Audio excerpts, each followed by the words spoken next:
how long people will wait for a website to load in 2024. So I got this from Search Engine Land. It was a survey between them and was it Forbes or Fortune? Let's see, Forbes advisory survey. So here's what's interesting. Less than 3 seconds, 4%, less than 3 to 6 seconds, 29%, 7 to 10 seconds, 38%, more than 11 seconds, 24%. So in essence, the way you need to look at this data is if your site takes longer than 11 seconds to load, you'll only retain 24% of the people.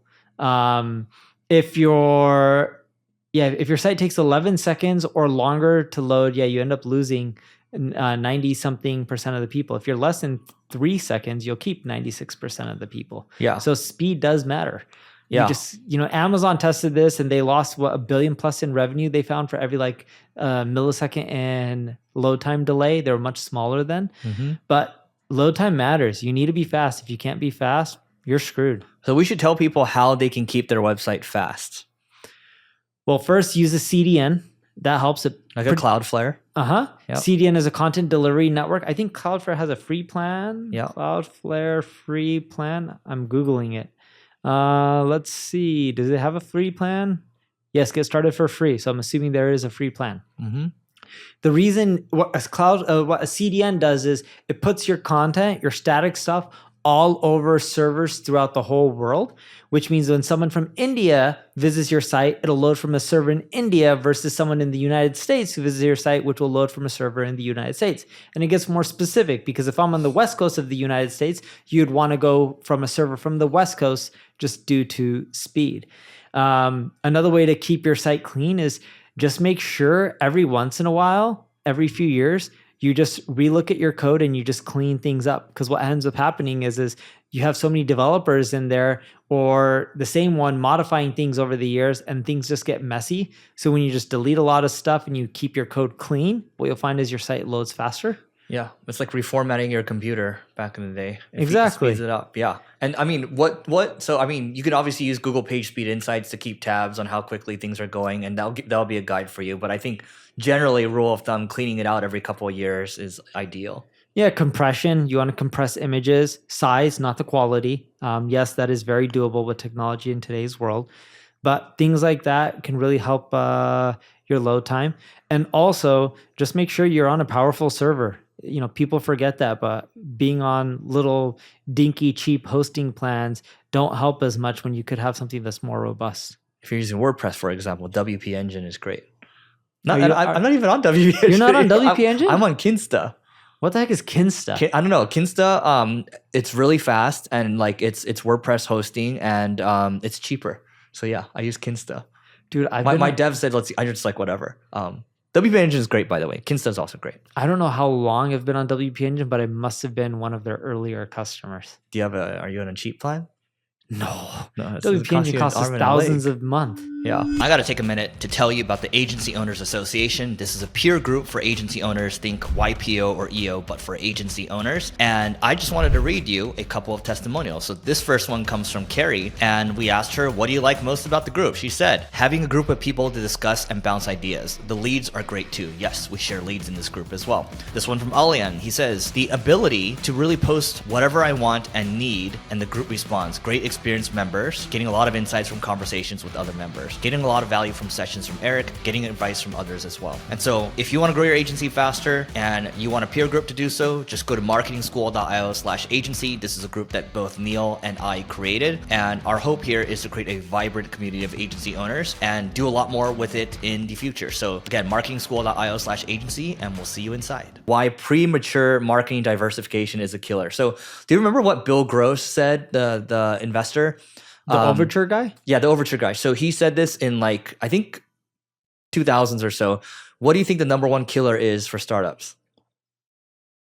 funding, not enough funding. I think that's the that's reason. number 2, I believe. Number 1 is premature scaling, right? And oftentimes premature scaling also means premature marketing. A lot of it goes into marketing, right? But also, to be more specific, it's premature marketing diversification that's a killer. When you try to do too many channels, you're listening to this podcast, you try to do 10 or 15 different things at once, you're going to end up doing nothing because you never really got good at one and then try to diversify. So the best thing to do is try to do one first before you try to do all these different things, because you're gonna diversify the focus of your team and your resources, and you don't have a lot in the beginning, and that's what's gonna lead to you getting no traction on anything. Dude, I totally agree with that. And people believe that marketing is a holy grail, but if you have a crap product or service, marketing only gets you so far. All it does is just stretch out your death. The topic I have over here is, did work from home destroy a generation of workers? And so this topic is from Jason Lemkin. And so Jason Lemkin says over here, working from home destroyed a generation of SaaS executives.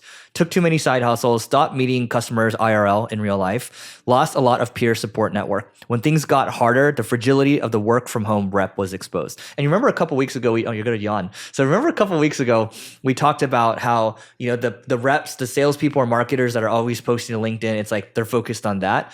And then you have Eric Schmidt, who's like, you know what's, it's you know how Google lost its edge? It's because you can't get anywhere working one day in the office a week, right? And you can't, it's when you're a startup and you're fighting to survive, everyone's usually in the office and everyone's collaborating. And then on the All In pod, everyone was talking about how basically get back in the office, right? So I think this is a discussion we can have right now. Do we think that work from home destroyed a generation of workers?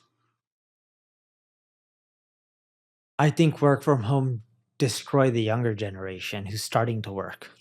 Bingo. So not the older ones. The younger people we have on staff, they actually so I see my chief of staff like twice a week, right? And she's younger and she prefers being together. The camaraderie, looking over your shoulder and just being like, hey, what about this? What about this? And just, hey, let's get into the office and talk about that idea, right? You just get so much done faster and you build long-term relationships. We've worked for a while, so we're kind of like, whatever, you've got a family, right? So it's like, it's cool working from home. But younger people, it's probably not the best move. The reason I say younger people struggle more is because when you're in an office, you can get up to speed quicker. You learn more. You have more mentorship. You can go to people for questions.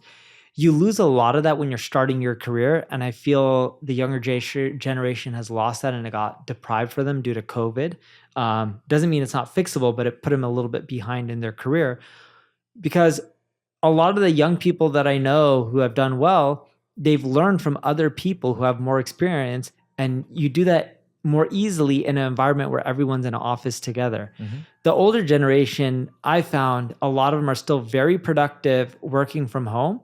But again, the mentorship, the learnings, the trainings, it's just not the same virtual. Yeah, it's your learning cycles when you're younger, especially you're coming out of college, you're motivated. You're going to work extra hard in your early 20s, right? In our 20s, we had nothing to do. We just worked all the time, right? I think it's different generation. Mm-hmm. The younger generation that I've seen, and I'm not trying to talk trash, I'm just telling you what I've seen, and I could be totally wrong. They don't want to work as hard and they're not willing to do whatever it takes to succeed. Compared to our generation and our parents' generation. You know what's funny? So. I was talking to my parents over this weekend, right? So we were walking the Huntington Library, Huntington Gardens. And I was like, hey, so do you think your life when you're younger was better? Yes, right? And we would say the same thing too. So basically every generation says the same thing. It's like, my generation was so much better. My generation was so much better, right? And then if you relate it to this, it's like, we're kind of saying the same thing. Our generation worked harder and all that, right? I don't know if that's true necessarily, because I do meet some of the people that are in their 20s. They're super hungry, super motivated, and the way they pick up things is equal or faster than some of the best people I've seen in our 20s. So, or let me rephrase: the younger people that I've met in quantity, majority of them want to figure out how to make money and work the least amount of hours. Yes, that is true. They want to be influencers, or I met someone who wants money. They want easy money.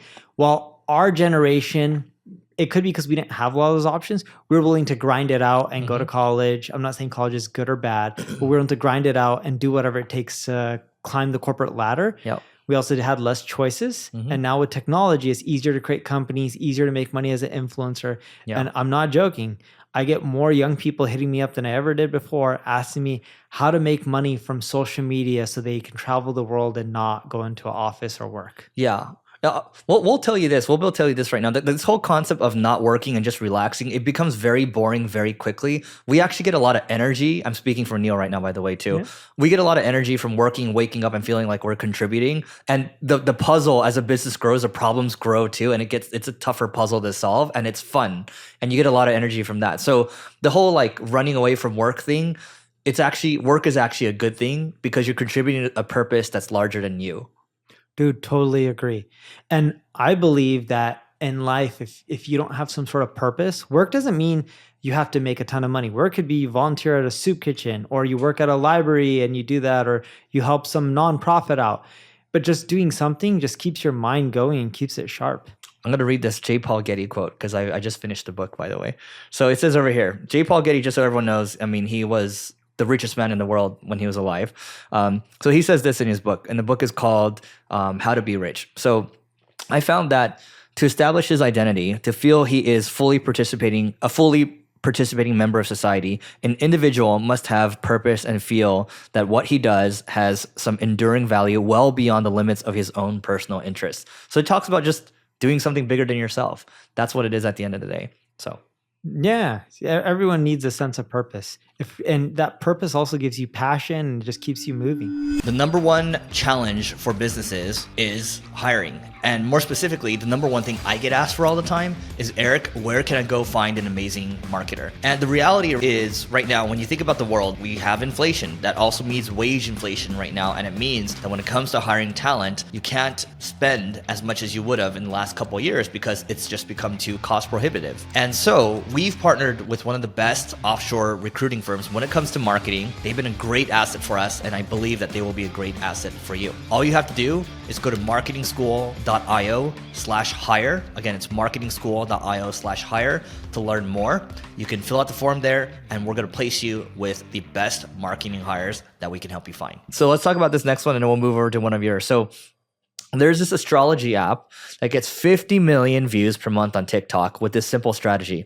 This is the stats of one of their accounts. So basically, they just do these slideshow posts, right? 385 slideshows in 105 days. So this is what these are the slideshows, right? When they post them, so they're like posting videos. Yeah, they're like video slides, basically. So it's just text that is like a PowerPoint that you read, and it just is a video, and it changes automatically. So they got 12 with over 1 million views, and then 36 with over 350K views. And median is 37K views. They have 9 accounts performing as well. So Astro app is a basic astrology app, which isn't even ranking among the top players. So CoStar, The Pattern, Moonly.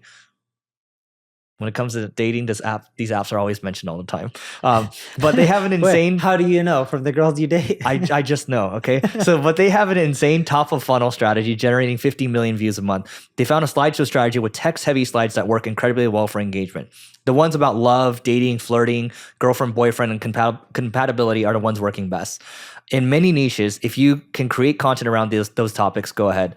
These accounts are sometimes posting 5 times a day, and again, basically they have 9 different accounts. And I'm not going to go into too much details here. I'll just end it up with this.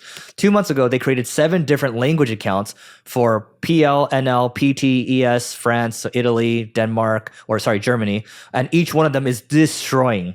And so they instantly 5x their views just by scaling using internationalization. So what can we deduce from this? Internationalization for the win, but I've been doing that for a long time. Yep. And the slide, also the topics too. Everyone loves these topics on social. Everyone loves to share these, repost. This stuff gets reshared a lot. Let's just put it that way.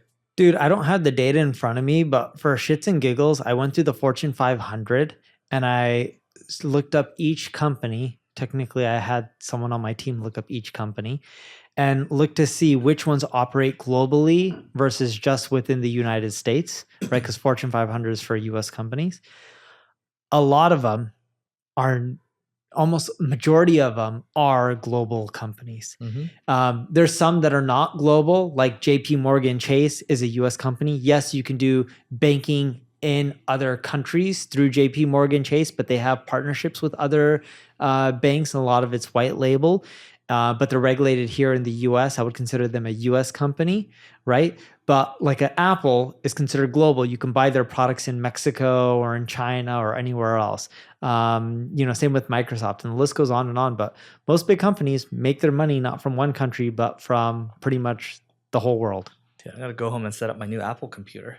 Oh, you just bought a new Apple computer? Yeah, it's so Yaniv has this too. It's the Studio Display, and you have a Mac Studio. What the heck is a Studio Display? I'm gonna Google this now. Apple Studio I'll send you the Display. specs after. You should just get one. Yeah, the Studio Display. It's like it's a monitor. No, but then when you combine it with the computer is super crazy. And then Yaniv's like, it's heaven when he works. So why not just use an iPad? No, dude, it's impossible. Like, okay, it's possible, but it's like when you're on desktop, you feel like it's like godly work style. So I, funny enough, use an iPad probably for 98% of my work each week. Wow. Well, see, remember when we were hanging out with Yaniv and he was back on his laptop? He's like, there's too much stuff to deal with right now. Yeah. So I got to work on the computer. So the more stuff you deal with, I guess the higher the computer level. Yeah, when I'm dealing with stuff like finances, I cannot do that on an iPad. It's too hard. Like just crunching numbers, You're basically working on an iPhone. It's the same thing. Bigger screen, but it does not work out well. All right, guys, that is it for today. Please go to marketingschool.io/agency to learn more about the Agency Owners Association. And please don't forget to rate, review, and subscribe. It helps us grow. Please help us balance out the people that don't like the new format. Tell us you like the new format. All right, we'll see you guys later.